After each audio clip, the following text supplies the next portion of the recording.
दोस्तों आज से 10 साल पहले अगर हमें कोई एक मोबाइल एप्लीकेशन डेवलप कराना होता था तो हमें बहुत प्रॉब्लम आती थी, बहुत प्रॉब्लम को फेस करना पड़ता था। सबसे पहला प्रॉब्लम था कि हमें एक अच्छी डेवलपमेंट कंपनी फाइंड करने में बहुत ज्यादा टाइम लग जाता था। सेकंड, उस टाइम इतनी ज्यादा टेक्नोलॉजीज भी नहीं थी और उस टाइम हम लोग क्या है ना, स्टेप बाय स्टेप नहीं चलते थे।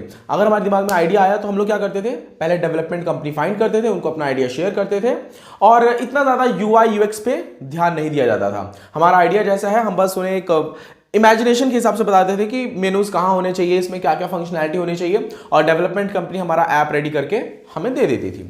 पर अभी क्या हो गया है, अभी बहुत सारी चीजें चेंज हो गई है। अभी वायर फ्रेमिंग, एप्लीकेशन के पहले यूआई यूएक्स डिजाइन होता है, उसके बाद में front end, back and, testing, फिर उसके बाद में डिलीवर होता है, फिर प्रमोशन, बहुत सारे स्टेप्स हैं। आज आपको मैं इस वीडियो में ये बताने वाला हूं कि एक एप्लीकेशन का डेवलपमेंट कॉस्ट क्या होगा 2020 में, या फिर अभी अगर आप एक एप्लीकेशन डेवलप कराने जा रहे हो तो कितना खर्चा लग जाएगा आपका और कितना खर्चा लगना चाहिए, मतलब मिनिमम और मैक्सिमम कितना होगा, ये आज आपको मैं इस वीडियो में बताने वाला हूं।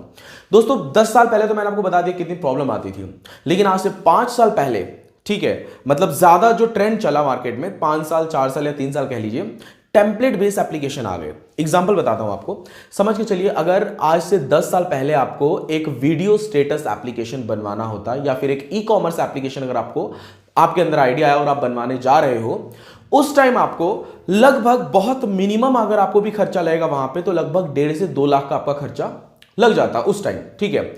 आज से 5 साल पहले, 3 साल पहले, 4 साल पहले, ठीक है, ये कह लीजिए कि थोड़ा सा ट्रेंड बदला तब, क्योंकि लोगों को पता चल गया e commerce application, video status जैसे एप्लीकेशन ये मार्केट में ज्यादा ट्रेंड कर रहे हैं, तो उनके टेम्पलेट्स भी आ गए मार्केट में। यानी कि कोड करा कराया रहता है टेम्पलेट में, हमें डेवलपर्स को उसमें थोड़ा बहुत कस्टमाइज करना होता है, ठीक है। तो टेम्पलेट बेस्ड एप्लीकेशंस भी मार्केट में आए। तो टेम्पलेट बेस्ड एप्लीकेशंस अगर आप सेम, मतलब क्योंकि मार्केट में ऑलरेडी वैसे एप्लीकेशन चल रहे हैं तो उनका आपको क्लोन ही बनाना है, भले आप अपने अदर पर्पस के लिए बनाते हो। जैसे ई कॉमर्स एप्लीकेशन, अभी अमेजॉन बहुत बहुत बड़ी कंपनी है ई कॉमर्स में, स्टिल आजकल देखो लोकल में भी कुछ ई कॉमर्स एप्लीकेशन है जो अच्छा खासा रन कर रहे हैं, अच्छे पैसे कमा लेते हैं। तो क्या हो गया है कि टेम्पलेट बेस अगर एप्लीकेशन ई कॉमर्स ही बनाना हो तो सस्ते में बन जाता है। टेम्पलेट बेस एप्लीकेशन अगर ई कॉमर्स वीडियो स्टेटस बनवाना हो, क्योंकि ऑलरेडी मार्केट में है, टेम्पलेट्स भी हैं इनके, तो जो एप्लीकेशन 1 लाख 1.5 लाख में बनना है या बनता था उस टाइम, अभी वो आजकल 15,000 20,000, डेवलपर्स भी बहुत हो गए हैं, कंपटीशन भी बहुत ज्यादा बढ़ गया है, तो 15,000 20,000 35,000 50,000 तक आपका इनफ, उतने में आपका बन के आपका एप्लीकेशन आपको इन हैंड मिल जाता है, ठीक है। पर एक्चुअल में अभी जिस तरह से एप्लीकेशन की डिमांड बढ़ रही है तो कॉस्ट भी आपके, देखिए कहीं ना कहीं कॉस्ट बढ़ रहे हैं। अब कहां बढ़ रहे हैं ये मैं आपको बताता हूं अच्छे से, ठीक है। उस टाइम इतनी टेक्नोलॉजी नहीं थी, लेकिन अभी टेक्नोलॉजी बहुत ज्यादा बूम कर रही है मार्केट में, बहुत सारे नए नए टेक्नोलॉजीज आ चुके हैं front end back and UI UX के लिए, बहुत सारी चीजें चेंज, पूरा सिनेरियो बदल चुका है।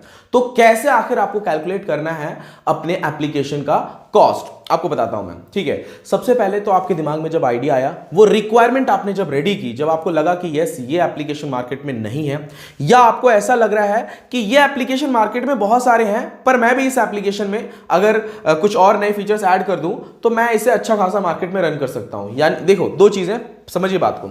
अगर तो आपका रिक्वायरमेंट न्यू है, मतलब बिल्कुल नया है, फ्रेश आइडिया है, तो आपका कॉस्ट ज्यादा लगने वाला है, सिंपल सीधी भाषा में। अगर आपका ऐसा एप्लीकेशन है जो मतलब मार्केट में ऑलरेडी चल रहे हैं, वैसे एप्लीकेशन मार्केट में रन कर रहे हैं, तो आपका खर्चा जो है कम लगने वाला है, ठीक है। क्योंकि जो आपका आइडिया भी आपके दिमाग में आया, वैसे अगर एप्लीकेशन मार्केट में चल रहे हैं तो आपको टेम्पलेट बेस्ड एप्लीकेशन मिल जाएंगे, वैसे ऑलरेडी टेम्पलेट्स मिल जाएंगे, उस टेम्पलेट में थोड़ा बहुत कस्टमाइज करवा के आप अपने एप्लीकेशन को बिल्ड करा के मिनिमम 50,000 60,000 में प्ले स्टोर पर डाल सकते हो, ठीक है। अगर आपका फ्रेश आइडिया है, नया आइडिया है, आपका रिक्वायरमेंट बिल्कुल नया है, तो आपको क्या करना है, सबसे पहले आपको अपने आइडिया को नोटबुक पे लिखना है, पेन पेपर लीजिए, लिखिए, पूरे रिक्वायरमेंट को लिखिए, ठीक है।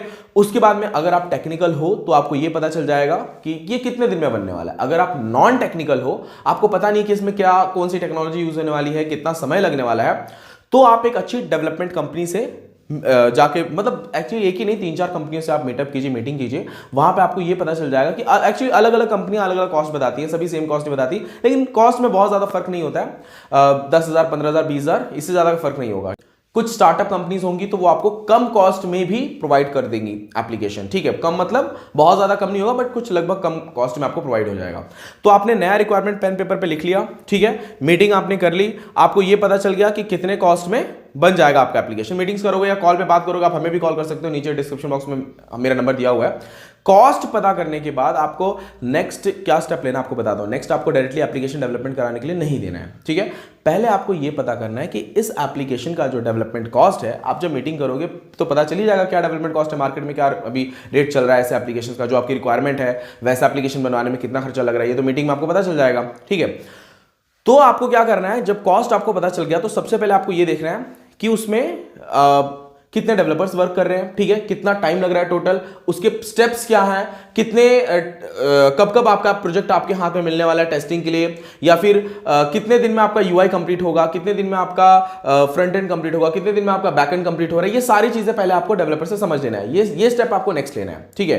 एक्चुअली क्या होता है दोस्तों, कॉस्ट जब कोटेशन आपको कोई डेवलपमेंट कंपनी सेंड करती है ना, तो वहां पे आपको सारी चीजें लिखी रहती है, बट ये चीजें आप रीड नहीं करते हो, ठीक है। तो आपको यही चीजें रीड करनी है कि उसमें डेवलपमेंट कॉस्ट में आपको मिल क्या क्या रहा है, आपको क्या वो एनुअल मेंटेनेंस कॉन्ट्रैक्ट भी आपके साथ कर रहे हैं, वो एएमसी प्रोवाइड कर रहे हैं क्या, या फिर जो कॉस्ट आपको दिया गया है उस कॉस्ट में आपको वो सर्विसेज क्या क्या दे रहे हैं। ये सारी चीजें पहले आपको सोचना है, समझना है। 3-4 कंपनी से जब आप मिलोगे तो ये सारी चीजें आपको समझ में आ जाएंगी, ठीक है। इस तरीके से कॉस्ट निकलता है। फिर भी लगभग कॉस्ट कितना निकलता है मैं आपको बताता हूं, एक नॉर्मल बता रहा हूं आपको मैं।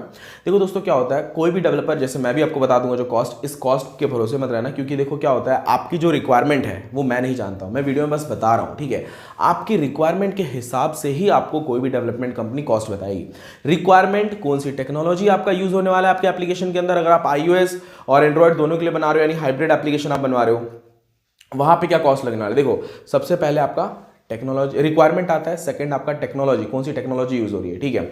टेक्नोलॉजी के बाद आता है उस आपके प्रोजेक्ट पे कितने एम्प्लॉयज वर्क कर रहे हैं। ये भी बहुत ध्यान रखना है, इस चीज को ध्यान रखना, क्योंकि क्या होता है कभी कभी ऐसा होता है कि आपको डेवलपमेंट कंपनी ने टाइम बता दिया कि विद इन मंथ आपको एप्लीकेशन प्रोवाइड हो जाएगा, पर विद इन अ मंथ नहीं हो पाता है, 45 डेज 60 डेज लग जाते हैं। तो ये चीज ध्यान रखो, आप उनको पूछो कितने एम्प्लॉयज इस पे वर्क करने वाले हैं, क्या मुझे इसके लिए पर्सनल यानी प्रोजेक्ट मैनेजर जो होता है अलग से वो आपको मिलने वाला है या नहीं मिलने वाला है, ठीक है।